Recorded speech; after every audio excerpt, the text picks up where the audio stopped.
So when I was 14, I remember crawling into bed next to my younger sister and falling asleep.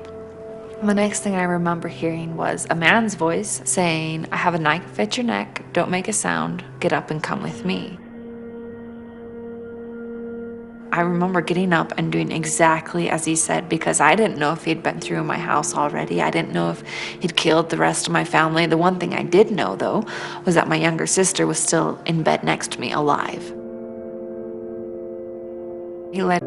So every time when I thought I'd hit rock bottom, my captor would find something new to make it worse. And one of those times I had been forced to drink alcohol and I had thrown up and then I'd passed out face down, and I woke up the next morning and my face and my hair were still all crusted to the ground, covered in vomit. And I remember at that point just feeling like, how can you get any lower than this?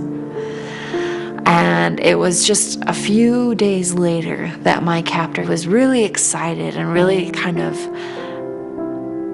amped up about something.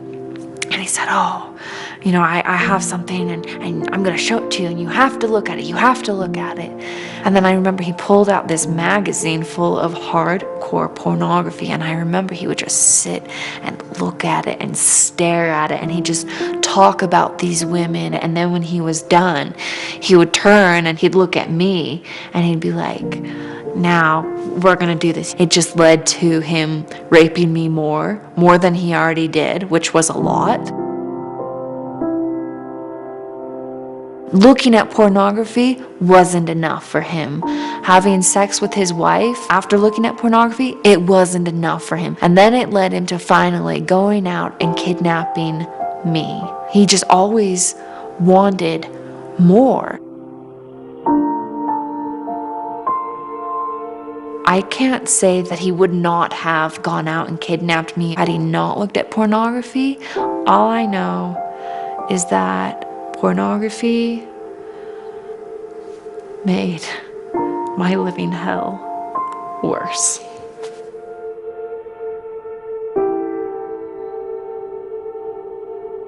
We're here to announce officially that we have found Elizabeth Smart. Actually, the following morning after I was rescued, my mom gave me a piece of advice that really changed my life forever. And she said to me, "Elizabeth, what these people have done to you is so terrible, and you may never feel like restitution is made, but the best punishment that you could ever give them is to be happy." And that advice has helped make me who I am today.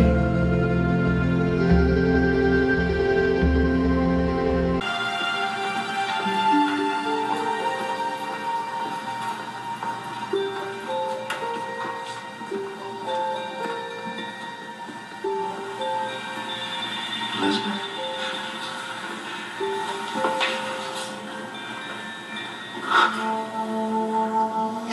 Is it really you? Yes, Daddy.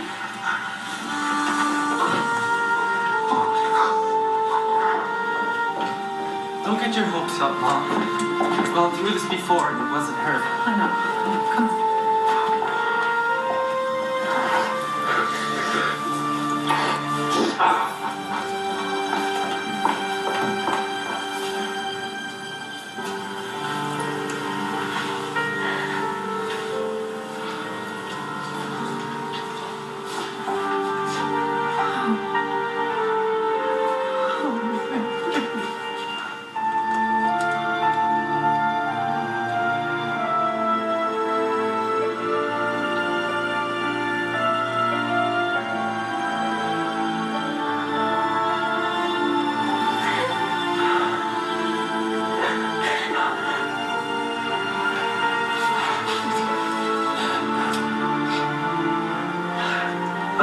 I can't believe it's really you.